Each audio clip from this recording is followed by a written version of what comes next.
Hello everyone. I will continue sharing the story of Tusan, a single mother whose life may seem ordinary on the surface, yet holds many layers of quiet emotion beneath. It is a journey of days that pass slowly, where every choice carries responsibility, and every moment bears the imprint of love as well as pains that are hard to name. I hope that as you follow the story, you will find a sense of connection, a moment of stillness amid the rush of everyday life, and feel the subtle yet very real experiences that Tusan is moving through. I hope you enjoy this video, and that you'll stay with the story a little longer. The delivery went smoothly, each stage unfolding with the intense focus and careful coordination of the medical team. The atmosphere in the room was both urgent and subdued. Everyone worked with a familiar precision, as if every movement had been repeated countless times, yet without allowing even the slightest lapse. When the final moment passed, Trang gave birth safely. The baby's first cry was not loud, but it was clear enough to signal that all the worries that had built up before could finally be released. Both mother and child were healthy, and the tension that had accumulated over many hours gradually dissolved, leaving behind a quiet sense of relief that spread through the room. The newborn was placed in the mother's arms, lying calmly, curled into a posture that was still so fragile and new. The tiny body pressed close to the familiar warmth, as if instinctively finding the safest place. Trang lowered her gaze to her child, her face still showing the exhaustion of childbirth, yet her eyes held a rare tenderness and attentiveness. She looked for a long moment, slowly, as if trying to memorize every delicate detail, the pale pink skin, the tiny hands gently curling inward, the steady rise and fall of each breath as the seconds passed.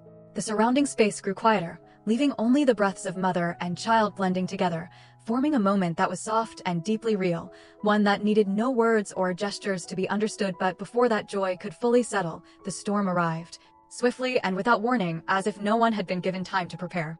The fragile sense of peace that had just been within reach was torn apart, leaving behind an unease in the air that was hard to name.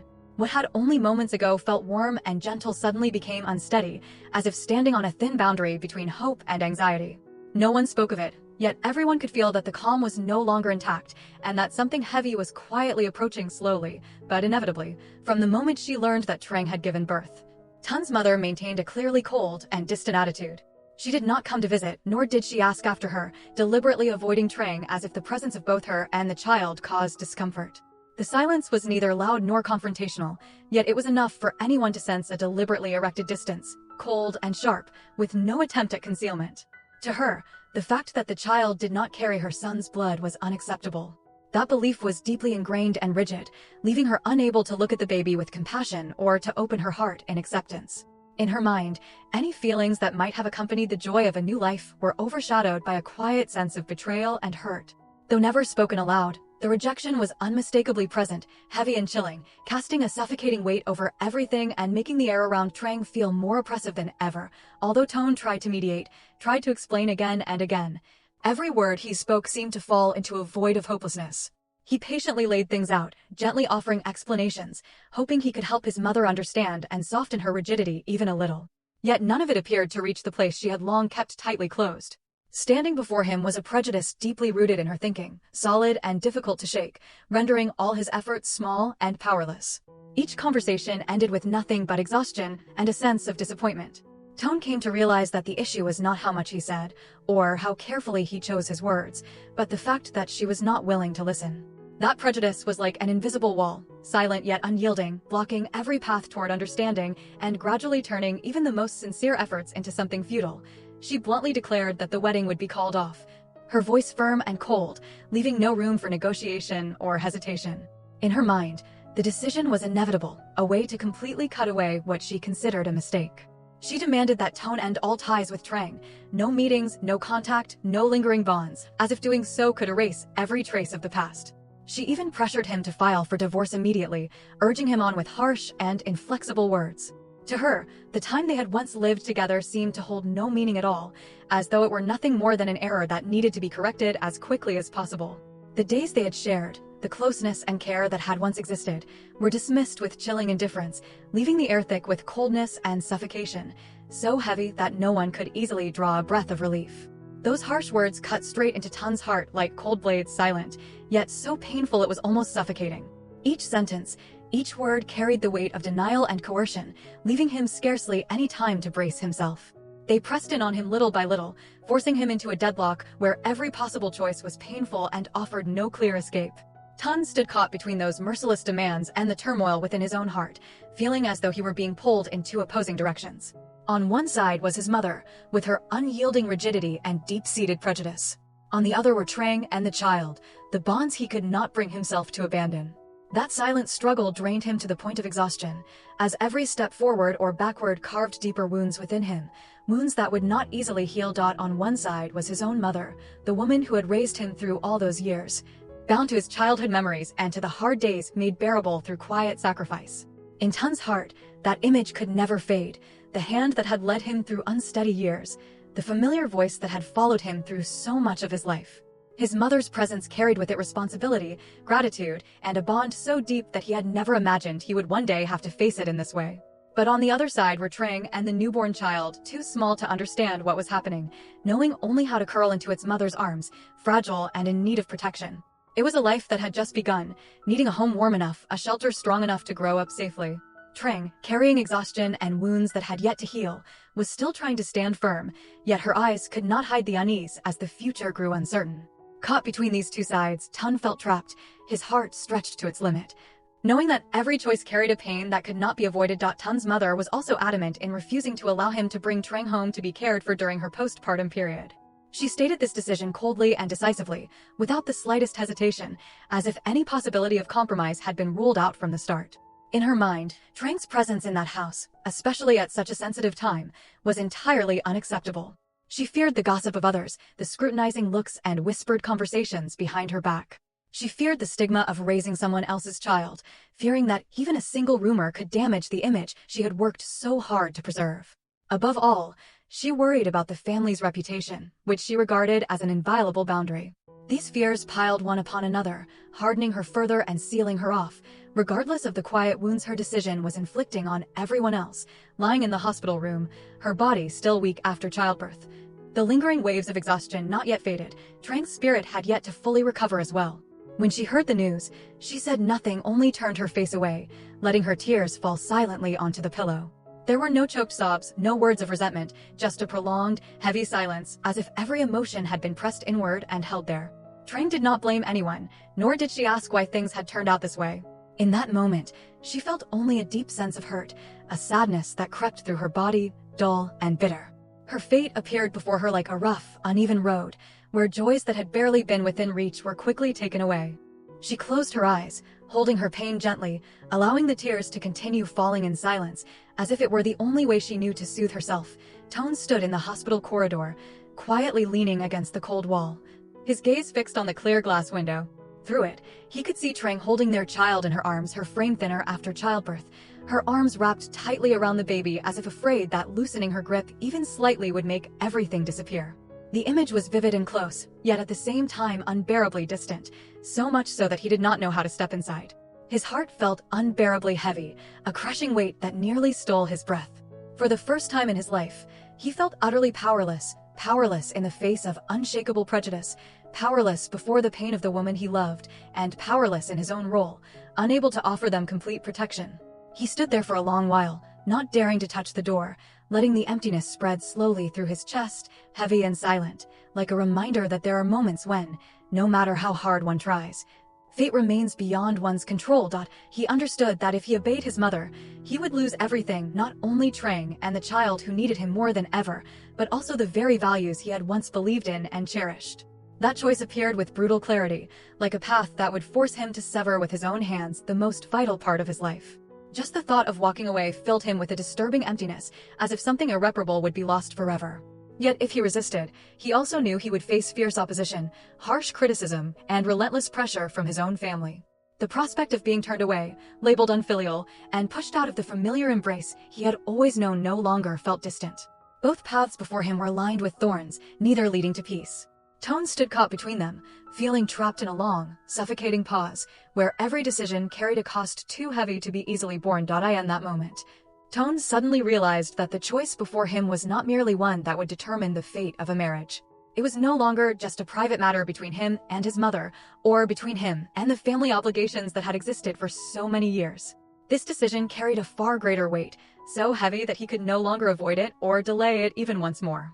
For behind that choice lay the future of Trang and the child, where they would live, whether they would be protected, whether they would be recognized as a family in the truest sense, or whether they would continue to exist in wounded silences and lingering uncertainty. Tone understood that if he hesitated, if he stepped back even slightly, all the burdens would fall squarely on Trang's shoulders, a woman who had just given birth, still fragile both physically and emotionally. With that realization, the weight in his heart grew heavier still, as responsibility was no longer an abstract idea, but a clear and present reality that allowed no turning back. When Tusan learned of what had happened, her heart grew restless and heavy, a sense of unease spreading slowly yet persistently. She did not speak right away, only fell silent for a long moment, as if trying to sort through the emotions crowding her chest. What she had just heard left her unable to find peace, because she understood all too well the feeling of being pushed into an unwanted situation, where every choice becomes burdensome and escape is not easily found. Tusan felt a deep compassion for Trang, for a woman still so young, who had just gone through childbirth, her body and spirit both fragile, yet now forced to bear pressures she had never caused herself. The circumstances Trang was facing were never what she wished for, nor a path she had deliberately chosen. Thinking of this, Tusan felt a sharp ache of sorrow, as if she were glimpsing the familiar wounds of her own past. From that recognition arose a quiet, profound empathy, heavy and sincere. Needing no words to be spoken, Tusan understood that Trang had never wanted things to turn out this way. She knew clearly that what was happening was not the result of a selfish or impulsive choice, but rather a chain of circumstances that had gradually pushed Trang along without her even realizing it. All Trang had ever wished for was an ordinary, peaceful life, one where simple things could unfold without being accompanied by hurt or confrontation. More than anyone, Tusan also understood that Trang had never wanted to place herself in a tragedy like this. No one steps into pain with the desire to suffer, and no one chooses a path filled with tears if there is a gentler way to walk. Thinking of this only deepened Tusan's sorrow, for behind Trang's quiet endurance and silence was a heart that had been tested too many times, while what she needed most now was simply a measure of understanding and protection. But as a mother, Trang could not abandon her child that had never been and would never be an option for her. The baby was a tiny life newly arrived in the world, far too fragile to understand right or wrong, and even less able to bear the chaos and prejudice created by adults. In Trang's arms, the child needed only warmth, a familiar heartbeat to cling to, and unconditional love. Trang understood that no matter how difficult things became, no matter how uncertain and painful the road ahead might be, she could not turn her back on her child. This was not only instinct, but also the deepest responsibility of a mother, the responsibility to protect, to shelter, and to stay, even when she herself was utterly exhausted. Amid the turmoil caused by adults, the child was the only thing pure and innocent. And Trang knew that as long as she held her baby in her arms, she had to remain standing, drawing on whatever strength still remained within her. Tusan stood quietly beside the hospital bed, not rushing to speak, simply watching Trang lying there. After childbirth, Trang's body had visibly grown thinner, her frame more fragile, her face still carrying a weariness it had not yet recovered from. Her skin looked pale, her lips dry, every line of her features bearing witness to days that had been anything but gentle. Beneath her eyes, dark circles were clearly etched from countless sleepless nights and layered anxieties. Trang's gaze was no longer as sharp as it once had been. Instead, it had dimmed, grown heavy, as if burdened with too many unspoken thoughts. Tusan remained there, a slow ache of sorrow rising within her, seeping into each breath, because simply by looking, she could understand how much Trang was enduring, silently and alone. In Trang's frail arms, the baby stirred slightly, a very gentle movement, almost nothing more than an instinctive reflex of a life newly arrived. The tiny body curled inward, pressing close to the mother's chest, as if seeking familiar safety in a world still far too strange. Trang subtly adjusted her hold, pulling the child a little closer, even as her strength was steadily draining away. The baby's delicate breaths rose and fell in rhythm with the mother's heartbeat, soft and steady. Each breath seemed bound to Trang's own existence, fragile yet resilient, quietly leaning on one another to make it through the difficult hours ahead. There were no words, no unnecessary gestures, only the silent connection between two lives, enough to make the moment feel heavy and yet profoundly sacred. The sight made Tusan's chest tighten, as if an invisible force were constricting each breath. She stood there, quietly watching, not daring to step any closer, afraid that even the slightest movement might shatter the fragile moment before her eyes. The image of Trang holding her child, thin and utterly exhausted, etched itself deeply into Tusan's mind, stirring a dull, lingering ache that was not loud, yet piercing all the same. Tusan felt a deep compassion for Trang, for a woman who had just gone through childbirth and, before she could recover, was already forced to shoulder worries far beyond her strength. She also felt for the newborn, barely arrived in this world, not yet able to fully feel its warmth, yet already facing an uncertain and precarious future. In that moment, Tusan understood that there are pains that need no telling. Simply seeing them is enough to soften the heart, leaving behind a profound, quiet empathy that spreads through it in silence. She wanted to help, wanted it desperately. That longing surfaced clearly in every thought, every breath Tusan took, like an unceasing urge within her. Standing beside the hospital bed, watching Trang hold her child in her frail arms, she kept asking herself what more she could do beyond standing there in silence. Was there a word gentle enough to comfort, an action strong enough to ease even a part of the burden weighing so heavily on the mother and child? Her heart urged her to step forward, to open her arms in protection, of a reflex born naturally of someone who had known hurt and understood what it felt like to be left alone. Yet in that very moment, Tusan felt her own helplessness with painful clarity. Faced with the tangled constraints of family, deeply rooted prejudices, and the cold rigidity of decisions made by others, she realized that goodwill alone was not enough. No matter how much she wished to, she could not make choices on Trang's behalf, could not remove the invisible pressures closing in around her, and could not instantly open a safer, clearer path for them. Every well-intentioned impulse within her collided with a reality too vast, too heavy, leaving her with nothing to do but stand still. That sense of powerlessness seeped into Tusan slowly but relentlessly. It was not loud, did not spill over into tears, but quietly pressed against her chest, making even breathing feel difficult. She understood that in this moment, the only thing she could offer was her presence, not as someone who could fix everything, but simply as someone who stayed. Standing there, watching and caring, carrying a heavy ache in her heart, Tusan became acutely aware of her own limits, and that awareness only made the pain within her grow deeper and more silent still. Tusan gently placed her hand on Trang's shoulder, applying no pressure, touching only lightly, as if afraid of causing more pain to a woman already so exhausted. The gesture was small and slow, yet it carried a clear, sincere presence. She did not ask questions, nor did she rush to offer words of comfort, because Tusan understood that at this moment, even the gentlest words could feel unnecessary. She stayed quietly by Trang's side for a long while, sitting beside the hospital bed in silence, letting time move at its own slow pace. Her presence was not loud or showy, it was simply a way of staying, like a fragile but patient support. Tusan allowed Trang to lean into that silence, giving sorrow a place to settle, so that if tears fell, they would not fall alone. In that moment, no promises or assurances were needed. Simply having someone who did not leave was already a very real form of protection. She understood that sometimes, that silent presence was exactly what Trang needed most. Not advice, not carefully chosen words of comfort, but simply someone who stayed, who did not leave, did not urge Trang to be strong or to feel better. That silence was not empty. It was filled with understanding, enough for Trang to know that she was not completely alone in this fragile moment. Tusan sat there, letting time pass slowly, giving Trang space to breathe, a quiet pause in which to hold the tangled emotions still weighing on her heart.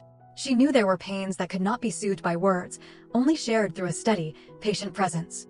And within that very stillness, Tusan silently offered Trang a sense of safety, fragile yet real, like an invisible embrace that allowed her to keep standing a little longer, someone who understands, without needing to ask too many questions, without probing into wounds that are still bleeding.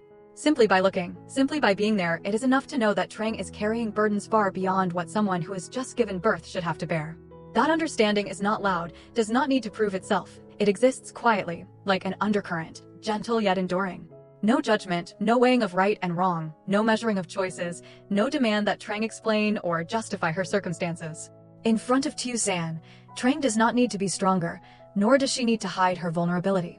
There, every emotion is allowed to exist as it is: sadness, hurt, bitterness, even the feelings she has never dared to put into words. Willing to stay when the whole world turns away, to stay not out of obligation or duty, but out of genuine care. As other doors slowly close, as the gazes around her grow cold and distant, Tusan's presence becomes a quiet anchor. She promises nothing grand, she simply does not leave. And sometimes, it is precisely that simple act that is enough to keep someone standing through their darkest days. Watching the baby sleep peacefully in the crib, Tusan stood still for a long time, her eyes never leaving the tiny face, still flushed with newborn pink.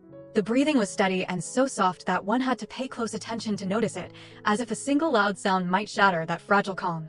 The baby lay there, completely unaware that life had only just begun and was already marked by so much uncertainty and instability left behind by adults. In that moment, a quiet worry rose within Tusan for the road ahead. She thought of the long, testing days awaiting Trang, and the child of hardships not yet named, of cautious glances, of invisible barriers they would have to pass through. None of it appeared clearly defined, yet it was heavy enough to weigh on the heart, like a wordless concern, dull and persistent. A deep, subdued compassion welled up inside Tusan. It was not fleeting pity, but a slow, silent feeling that spread from a place of genuine understanding. She felt for the tiny life that had barely arrived in the world yet already bore an uncertain fate. She felt for Trang, a mother carrying too many wounds, yet still forcing herself to stand strong. That compassion did not bring tears to Tusan's eyes. It simply settled quietly in her heart, deep and heavy, like a reminder that from this moment on, she would no longer be able to remain indifferent to the fate of that mother and child. Trang was discharged quietly. That morning passed so gently it almost left no trace behind. The hospital corridors were still busy with people coming and going, other discharges filled with chatter and laughter, yet around her there was only an expanse of silence. There were no flowers, no words of congratulations, and none of the familiar footsteps from her husband's family appearing as one might ordinarily expect. No one came from that side to receive her. The absence was stark and cold, like an unspoken confirmation. Trang quietly gathered her belongings, lifted her baby into her arms, every movement slow and cautious. She showed no surprise, asked no further questions, she simply lowered her head and walked on, carrying with her a muted sense of emptiness. Amid the crowded space of the hospital, the silence surrounding Trang became all the more pronounced, like a long pause closing over the fragile hopes that had only just begun to form. No congratulatory embrace. No words of concern, not even a perfunctory question to offer comfort. The silence stretched on like a cold void, settling over a moment that should have been warm. Those things that seemed so small were entirely absent, leaving behind a sense of loss that was hard to name for those who remained. No congratulatory embrace, no welcoming arms for a mother who had just gone through childbirth. Trang held her baby and stepped out of the hospital in quiet emptiness, as if the joy that had only just begun had been brushed aside. Amid the flow of passing people, that absence became all the more stark, underscoring the loneliness of the mother and child in a moment they should never have had to face alone. She followed Tusan to a small room. The distance was not far, yet every step felt heavy and slow. The space was simple and quiet, with nothing remarkable beyond its neatness and a very clear sense of impermanence. Trang stepped inside and set her few belongings down in a corner, each movement cautious, as if she had not yet grown accustomed to the idea that she would be staying here. In her arms was the newborn, held close to her chest, the baby's small warmth becoming her only anchor in that moment. Trang tightened her embrace just a little, as if reminding herself that no matter how uncertain everything around her still felt, she had to remain standing. Along with the child, she carried a quiet emptiness within her, shapeless, nameless, yet silently present, following her into that small room and opening onto days ahead filled with things she could not yet see. In the first days after giving birth. While Trang's body was still frail and the dull aches had yet to fade, even the simplest routines became slow and burdensome. Each time she lifted her baby, sat up, or took a step required great effort, as if her body had not yet caught up with this new reality. Fatigue accumulated little by little, spreading from the physical to the emotional, often leaving her in a hollow state, without the strength to react or think clearly. Her spirit gradually sank into a quiet, persistent darkness. It was not a pain that erupted violently, but a silent sensation of being slowly consumed by anxiety and loneliness. Long, sleepless nights, wordless stretches of time, and thoughts looping endlessly in her mind caused her to withdraw more and more into herself. At times, Trang would sit very still, holding her child in her arms while her gaze drifted somewhere far away, as if searching for a fragile mental anchor amid the tangled emotions and unnamed exhaustion weighing her down. During the day, she tried to appear calm, forcing herself to maintain a steady exterior so as not to worry anyone else. Trang took care of her baby, repeating small, mundane tasks like a routine, giving herself something to hold on to. Her face seemed quiet, showing little emotion, as if everything were still under control. Yet that composure was fragile, built more on effort than on any real sense of stability. When night fell, everything grew heavier. Without the daytime sounds to distract her, the space sank into a prolonged stillness, and her thoughts began to rush in uncontrollably. Trang lay there, listening to her child's steady breathing beside her, a hollow discomfort rising within her. Worries without answers, wounds not yet healed, all of it piled up, leaving her utterly exhausted. In the darkness, loneliness revealed itself more clearly than ever, like an invisible weight pressing on her chest, making each night feel far longer than the day. Some nights, Trang sat leaning against the edge of the bed, her back resting loosely as if she no longer had the strength to sit upright. The small room was submerged in dim light, so quiet that she could hear each soft breath of the baby in her arms. She held the child close to her chest, her arms closing instinctively, as if trying to cling to the only thing that still made her feel she existed. Tears fell silently, no sound, no sobs. Each drop slid slowly down her tired cheeks, soaking into the fabric of her clothes before disappearing into the stillness. Trang was no longer crying for any single reason, but because everything had accumulated too heavily: exhaustion, hurt, fear, and loneliness. In that moment, she simply sat there, letting the tears fall, as a gentle way to release the weight pressing down on her heart, because beyond the small body she held in her arms, she no longer knew what else to hold on to. She did not cry aloud. Her lips pressed tightly together, as if to restrain any sound from escaping her tense chest. Trang lowered her head, resting her cheek against her baby's soft hair, letting each tear quietly soak into the wrinkled fabric of her shoulder, creased from too many sleepless nights. She was afraid that even the faintest sob might startle the child, afraid of breaking the fragile sleep her baby had only just found. So she cried in absolute silence. The tears fell slowly, still warm, carrying with them all the exhaustion and hurt she dared not speak of. Trang kept her breathing steady, holding her child a little closer, as if believing that as long as she could preserve the baby's peace in her arms, she could endure her own pain a while longer. In that moment, sacrifice happened very quietly, unseen by anyone, only a young mother silently bearing every wound herself, so her child could sleep peacefully in her embrace. Trang began to blame herself, those thoughts seeping into her mind slowly yet persistently. In the rare quiet moments, when the room held nothing but the steady sound of her baby's breathing, she turned inward to face herself and let the unspoken questions rise. She thought back on every past choice, every moment that had once seemed ordinary, and wondered whether things might have turned out differently if she had been stronger, more tactful, or quieter. She came to see herself as a burden to Tone, to his family, to everyone who had been inadvertently drawn into this story. That thought clung to her, making each passing day feel a little heavier. Trang looked at her present circumstances, at the small room, at the tiny child in her arms, and quietly took all the blame upon herself. In her mind, her very existence was the reason everything had fallen apart, the reason relationships had fractured, the reason other people's happiness had been overshadowed by things they never wanted. This self-blame was not loud or explosive. It gnawed at her in silence, causing Trang to withdraw further and further into herself, carrying a quiet yet profound sense of guilt deep within her heart. Xin chào tất cả mọi người đã quay trở lại với kênh của mình.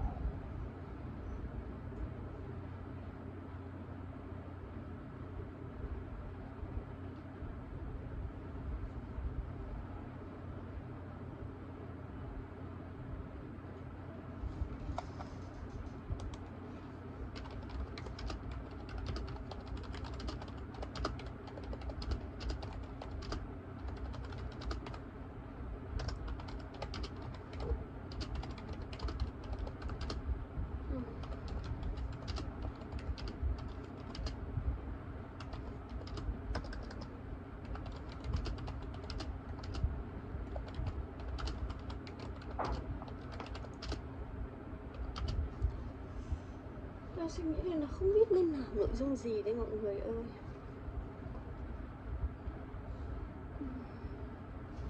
Tạm biệt mọi người, hẹn gặp lại mọi người ở video sau.